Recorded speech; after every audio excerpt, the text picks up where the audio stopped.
Hello， 各位觀眾朋友，大家早晨啊！歡迎嚟到百佳視頻道咧，我係 Man 姐。今期啦，同大家分享翻嘅啦，就係呢一個中山坦洲嘅朗詩新城。而家所在嘅位置咧，係一個2期嘅實體樓呢度呢個園區嚇。成個園區已經係做到相當之可以噶啦嚇。而家賣緊嘅咧就係1棟、2棟啦，再行翻過去嘅嗰幾棟嚟噶啦。咁講翻朗詩新城嘅話，大家應該係有心有餘悸嘅，就覺得佢會爛尾啦，覺得佢會收唔到樓啦。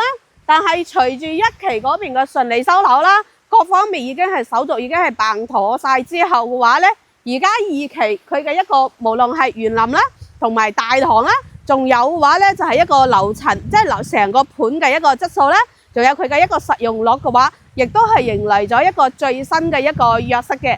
所以嘅話咧，呢一度亦都係迎來咗越來越多嘅一個港澳嘅朋友嘅一個成為咗呢一度嘅業主嚟嘅。呢一度而家2期佢賣緊嘅咧就係79方嘅3房2廳2廁啦，同埋咧就係89方嘅3房2廳2廁，仲有108方嘅4房2廳2廁，仲有大積單位120幾方嘅。而家成個朗詩新城2期嘅話咧，佢目前嘅價位都係偏低，都係比較低嚟嘅嚇。比如話79方嘅話，大概60幾萬就可以入手到啦。咁我哋89方嘅話，亦都係70零萬出頭咁樣就可以攞低咯。咁如果係去到108方嘅4房嘅話咧，總價就會去翻到70萬、70大幾萬啦，同埋80萬出頭位都係會有。當然啦，成個都係要所有嘅價格單都係以現場嘅輸出為準嚇，以現場嘅輸出為準嚟嘅。而家成個朗詩新城全部都係以精裝嚟去交付嘅，亦都係2026年嘅年底就去交付嚟噶啦。因為今日已經係2026年嘅1月2號啦。咁喺呢一度咧，Man姐亦都係祝各位朋友2026年馬到成功啦，萬事順遂哈，平安喜樂。當然噶啦，更加係要係心想事成啦，係咪先？所以嘅話喺新嘅1年裏邊嘅話，朗詩新城佢嘅一個優惠力度亦都係會持續嘅。同樣，朗詩新城佢呢一個位置嘅配套係暫時未係十分之完善嘅，未係十分之完善嚇。但係佢嘅交通已經係做到咗噶啦。隨住坦洲大道嘅全線通行之後嘅話，喺呢一度去翻到我哋嘅港珠澳大橋公路口岸，亦都係15到20分鐘嘅一個車程嚟嘅。咁出翻到山姆超市啦、華發商都咁樣啦，亦都係10分鐘嘅一個車程嚟嘅。咁喺呢一度去翻到山姆超市，亦都係只需3公里嘅一個距離，係非常之方便嚟嘅。同樣，如果係買餸嘅話咧，就可能要行翻些少，行翻出前面嘅啦，亦都係會有翻大型嘅市場嚟嘅。所以嘅話喺朗詩新城呢一度嚟講嘅話咧，如果你想樓下就即時係有嘢食嘅話咧，暫時未達得到，但係如果去翻到2期佢順利收樓咗之後嘅話咧，我相信門口呢啲臨街商鋪亦都係會開翻起身嘅。目前嚟講嘅話咧，除咗國際花城同呢一度嘅話咧，呢一度都已經係算係性價比最高噶啦。咁成個朗詩新城大家都知道啦，佢係佔地係800幾畝，所以佢而家只係開發去到2期，所以佢後期嘅話仲會有更大嘅發展空間嚇。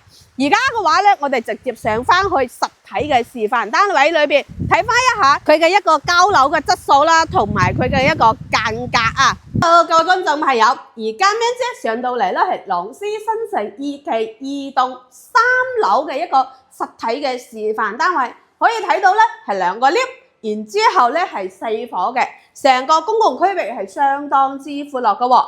咁我右手邊呢一兩戶啦，就係108方嘅4房嘅質素啦。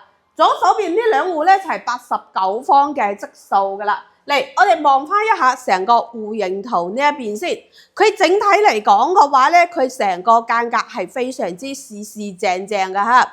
同埋咧，佢可以做到咗3房啦，仲有2廁嘅喎，而且每一個位置嘅話，成個空間實用嘅話係非常之 OK 嘅咧。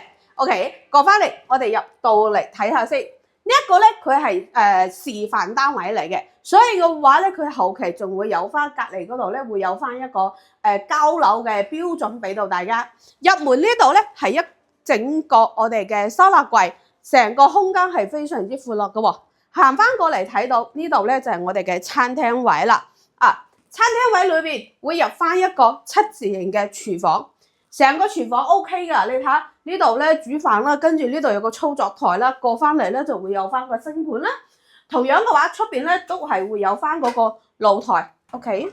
嗱，出邊咧仲會有翻一個非常之闊落嘅露台。咁到期時嘅話，你可以封埋個窗啦，然之後話呢度可以 set 嗰個熱水爐啦，上面嘅話亦都係可以晾衫嚟嘅嚇。呢度望翻出去，成個採光面係非常之靚仔嘅，整體嘅通風亦都係 OK 嘅嚇。我哋再行翻出嚟，咁成個客廳嘅開間嘅話咧，佢係3.6米㗎，3.6米嘅咁。你 OK 啦，一字形嘅梳化啦，跟住咧呢度仲可以放一台65寸嘅電視，都係 OK 嘅嚇。出邊咧仲會有翻一個露台，咁呢一個露台嘅話咧，佢望翻出去嘅咧，佢係東南朝向嘅。而家因為發展商嘅示範單位，所以咧佢就做咗一個封窗，你後期你可以唔封窗嘅，都會非常之溫馨啊！入翻嚟咧就係嗰個公廁啦公廁咧，佢都做咗一個淋浴隔斷㗎，睇下馬桶嘅，跟住裏邊成個空間係夠嘅呢個咧就係我哋嘅第一間客房啦。呢間客房咧，佢因為佢係陽台佈建嘅，所以嘅話咧，佢個採光面係非常之夠嘅。呢度咧係會有一整扇窗。呢一個咧，咁如果你平時有朋友過嚟嘅話咧，你就臨時喺度放張梳化啦，即係放一張啲懶人梳化啦，都 OK 嘅嚇。如果唔係嘅話，做翻一個書房都冇問題啊。呢間房咧就要利用翻嗰個榻榻米啦。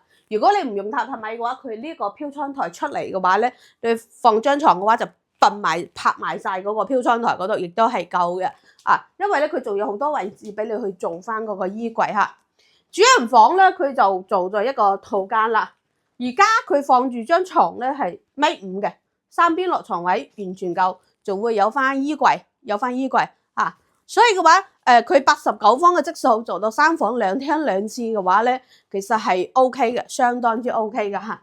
講真㗎，佢呢一個戶型嘅實用率嘅話，佢唔會比佳景康城差，真係唔會比佳景康城差嚇。咁佢美中不足嘅咧就係佳景康城做到咗南北通，呢度咧就唔係南北通，就到咗一個東南朝向，但係咧價位相差咗好遠，相差咗差唔多一半嘅價位啦。嚟我哋而家望翻一下呢個108方嘅質素添嚇，因為平有平買，貴有貴買啊嘛，係咪先？係啦。108方嘅咧，佢就係一個單邊位。咁你呢一個位置咧，你做翻個鞋櫃都係 OK 嘅。我哋睇翻一下成個戶型圖先。成個戶型圖，因為佢係一個橫廳嚟嘅，呢個入門啦，跟住呢度間房啦，跟住呢度一整個客廳、餐廳喺晒呢一度，主人房嗱4間房喺晒度。呢一個嘅話，其實佢個總價係非常之 OK 嘅嚇，總價非常之 OK 嘅。如果你唔需要太高嘅樓層嘅話，70幾萬都可以有。稍微靚仔少少都係80幾萬。入翻嚟望一下，呢度嘅係廚房啦，跟住你可以好似佢咁樣做翻個吧台喺晒呢一度，將佢全部放大晒，做翻個吧台係非常之舒服嘅嚇。成個客廳嘅話，因為佢係做到咗個橫廳，而且嘅話佢成個露台喺呢一個位置啦，就會成個露台就會推翻到前邊嗰個廚房嗰一縫牆嗰度。所以佢成個露台係非常之闊落嘅，係非常之闊落嘅。所以嘅話，呢一個如果你做起身個寬敞，即係做起身成個露台個風采嘅話，會更加之大啦嚇。4間房，嗱嗰度一間房，跟住中間咧係我哋嘅洗手間、公廁。所以嘅話，每一個位置都係相當之 OK 嘅。第一間房啦，你可以做翻個書房啦，或者係做翻一個姐姐房都冇問題。第二間房嘅話，佢係做咗一個開放式嘅書房嚟嘅，呢個開放式嘅書房。如果你唔想佢做呢個開放式書房，你可以將嗰啲窗做晒，跟住將成個廳再打通晒，哇，超正，70幾、80幾個喎，係咪先？第三間房1.5米嘅大床做到咗3邊落床位，108方嚟講嘅話咧，佢嘅實用率係非常之高嘅，真係非常之高嘅。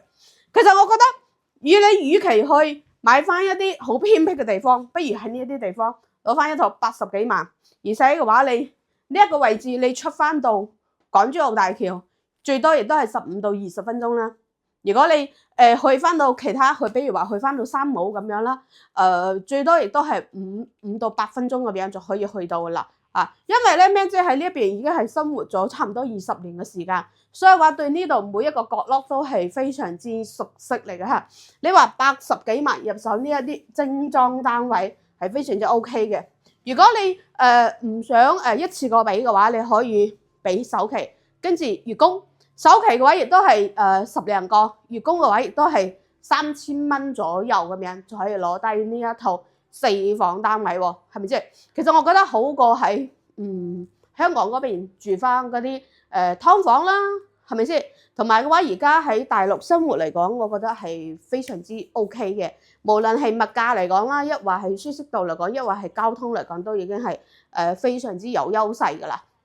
OK， 今期Man姐就同大家分享到呢一度咯。朗詩新城，如果你想要了解得更加多啲、更加透徹啲嘅話，都 OK， 你可以選擇實地過嚟睇，加一下 Man姐嘅 WeChat 或者係 WhatsApp 或者直接 call 我，我哋亦都係會有專車過翻到香港接你過嚟，或者去到港珠澳大橋接都冇問題嚇。係啦，咁我哋下期再見啦，拜拜。